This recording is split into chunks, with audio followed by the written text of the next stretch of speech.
Hello, my dear friends. There is a question on the board that has to do with the linear motion of objects. All right, we are going to consider this without wasting time. An aeroplane lands on the runway with a velocity of 50 meters per second and decelerates at 10 meters per second squared to a velocity of 20 meters per second. Calculate the distance traveled on the runway. All right, it's a simple one, but we need to be very careful so that we don't make unnecessary mistake. What we need to do here is to bring out the contents of the question. That's the data that the question contains.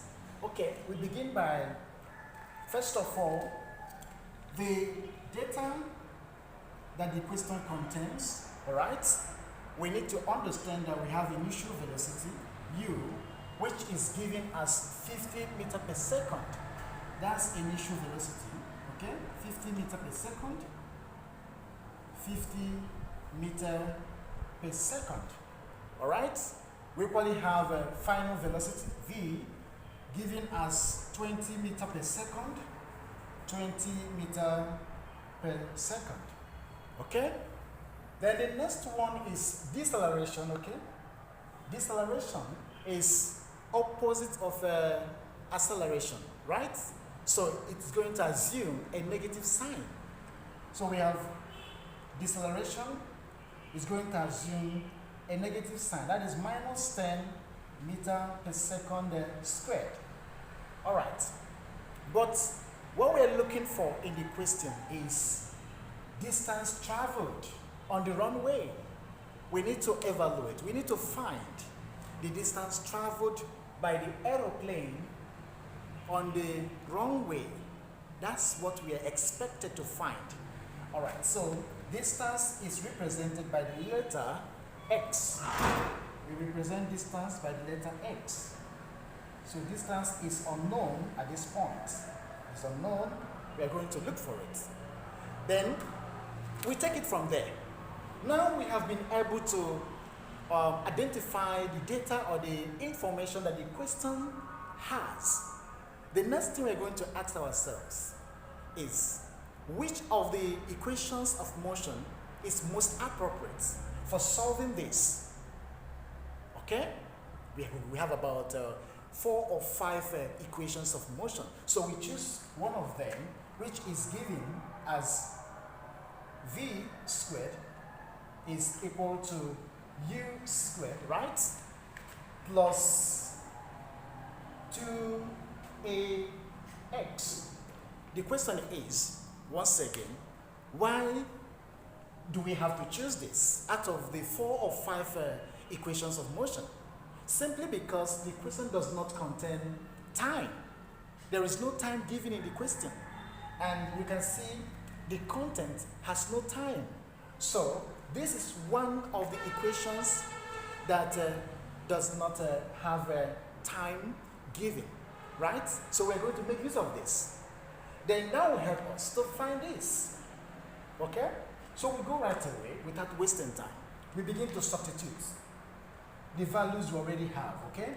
We begin to substitute these values accordingly as they appear on the formula, one at a time.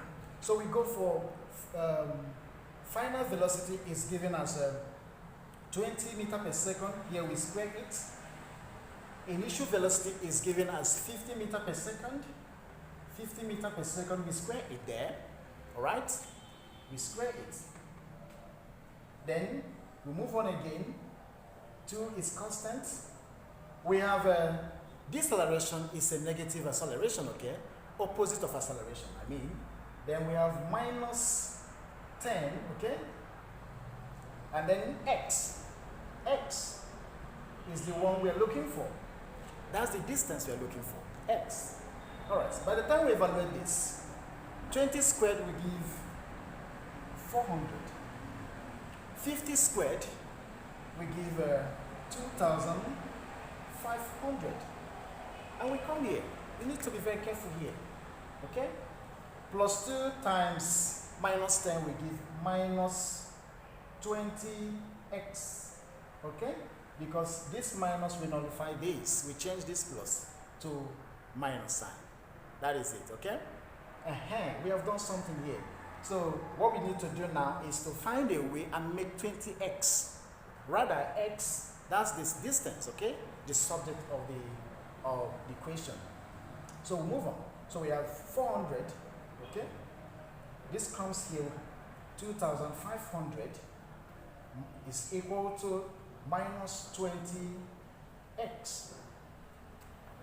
That's how it should be. Finally, here we have 400 minus this is on the negative side. We have a negative 2,100 is also equal to minus 20x. Okay? We are making progress gradually, right?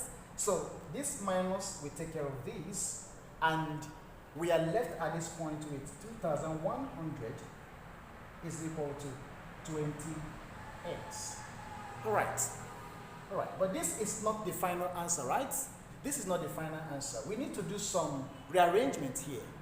We need to rearrange this so that the variable we are looking for remains at the left-hand side and the constant at the right-hand side. So the variable we're looking for is 20x. That's x is equals to 2,100. Okay? That is it, 2,100. So the next thing is we divide through. We divide through, or rather, dividing through. Dividing through, okay? We dividing through by 20. We have 20x, right? Over 20 is equal to 2,100 all over what? 20. That is it. What do we need to do? You can see simple cancellation. This goes, okay? And we are left with x is equal to 2,100 all over 20. Another simple cancellation here. 0 will go against 0, right? And we are left with 210 over 2, which will invariably give us 105. 105, okay? 105. So, that is it. Our conclusion now is that x, the distance we're looking for is 105 meters. That's our conclusion.